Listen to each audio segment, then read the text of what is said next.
Hi, I'm George Crump, lead analyst with Storage Switzerland.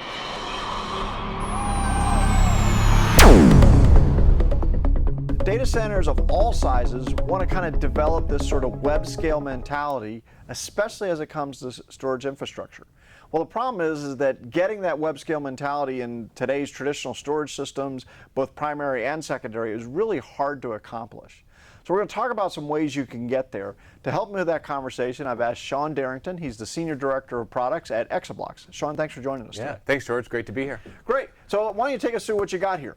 Yeah, so one of the main problems that we hear time and again, especially here at VMworld, is that companies want to spend less time managing storage, and so they try to model themselves after like Amazon S3 and really the web scale companies that have a lot of the budget and the expertise and just pure numbers of people to develop on how do you scale out their storage to massive multi-petabyte or even in some cases exabyte scale. Right, most companies don't have PhDs on staff to design their web scale architecture, right? Exactly, and so what they're faced with, okay, so what do I do? The historical way is to answer that with a scale-up architecture where as an organization I have to figure out, am I going to go with the small version, the medium version, or the large version, and figure out some capacity planning, and for most of us we never get it right. Right. And that poses a challenge for how do I spend so much money up front to get the better deal, but then what if I get it wrong?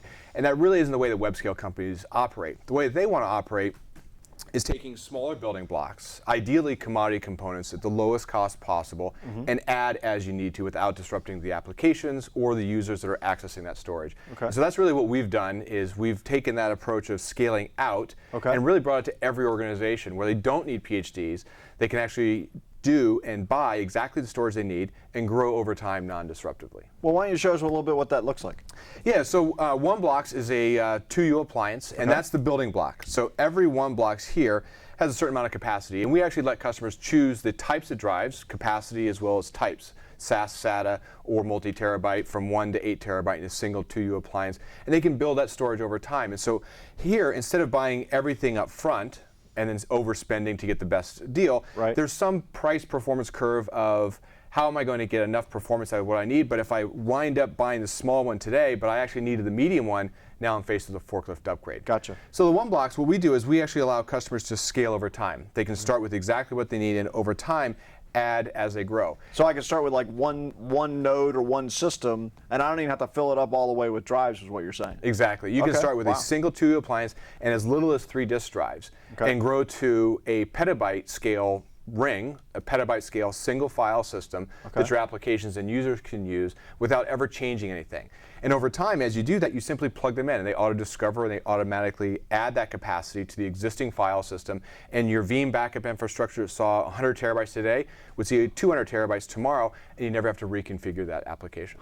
Well, that's even different than a lot of scale-out architectures, because a lot of scale-out architectures make you start at like 3 or 4 nodes just to get started, and for medium-sized data centers, that may be more capacity. They're in the same basic situation as the top, right? Exactly. They may even be more in capacity, or they have multiple locations, right? And so it's a combination of, a lot of times you have to start with 3 in a legacy scale-out architecture, or you're even based upon RAID, where you now have to think about how many building blocks am I getting, but then how many LUNs and volumes, and how do I assign that to a given file system, and how many file systems do I have in my scale-out architecture. With us, you have a global pool of storage. You can really think about managing the capacity and not worry about application A growing faster than I expected and application B growing slower than I expected, so now I have to go through a lot of laborious storage tasks. Well, you also mentioned kind of a pet peeve of mine is RAID, right? And so let's talk about how we manage RAID now, because obviously we want to have a very high capacity here and things like that, but I got to have some data protection. How do you guys get around the fact that a 6 terabyte drive could take a few days to a week to rebuild? Yeah, so that's right, George. We actually don't use RAID. We look like network attached storage on the front end, so we look like NFS and SMB to all of your applications. But under the covers, we've actually written our own object store. So we're using what the web scale companies do to exactly do how they grow by using objects. So now we can manage objects very differently than you manage ones and zeros in a volume. We can move those objects anywhere we want to. So now, when you're looking at a ring architecture, as you start to scale and you add multiple one blocks here, we support today up to 7 one blocks in a given ring. So it's basically a petabyte of effective storage capacity in a single file system. And so in this environment where you have multiple disk drives and you get to choose which ones you'd like, if you have a disk drive fail here, What we do is we actually protect against 2 disk drive failures or 2 entire 1-blocks failures in a ring. So theoretically, when you lose a disk drive here, you can actually lose 2 disk drives or 2 entire 1-blocks. Now, if you lose 2 entire 1-blocks, that could translate to 24 actual disk drives. But all the information is still available in the remaining 5 nodes of the ring or 3 nodes of the ring, depending on how many you started with. And are you using some sort of like a mirroring or a replication process to get that data protection done? Exactly. We use a replication process. We replicate every object 3 times. And so we'll put it on different disk drives or different 1-blocks. And so coming back here to where you may start with 3 1-blocks in a given ring, when you grow to 5 or 7 and larger numbers in the future, because we're object-based, you don't have to reconfigure anything. That file system just looks bigger, and in the background, we move all those objects to the greatest possible extent to protecting that across multiple 1-blocks. Now, my guess would be, since you're using that kind of a protection methodology, I could also mix different drive sizes as my ring kind of grows up, so to speak. Exactly. You can mix different drive types here within a single 1-blocks or across 1-blocks. You can decide how you want to do that. And we actually have a lot of customers that buy 4312s, the 1-blocks 4312. They'll buy a 3-node ring today. They'll half populate all of them with 6 terabyte drives, waiting for the 8 terabyte drive prices to come down. And if you look at just 6 terabyte drives from February of last year at $600+, they're now $250. So no other storage vendor is going to give you a 50% discount on your drives in 12+ months. Right. Well, and also that's pretty typical. Like the next capacity down sometimes is the best price per gigabyte. The highest capacity is like the most expensive, right? So exactly. Okay. Now, how about data services? You know, that's becoming more important. We see people talk about that a lot. Where does that fit into your guys' picture? Yeah. So if you think about this, this is just, you know, let's just call this. This is my VMworld ring, right? So of this global file system, I can carve up multiple NFS exports or multiple SMB shares to use for different home directories, archiving, video serving, take your pick of backup repository, right? Different purposes. But having said that, what was really important about how do you not only protect that information, which we talked about with the replication, but now for what we also have is we have compression. We've always had inline deduplication and continuous data protection.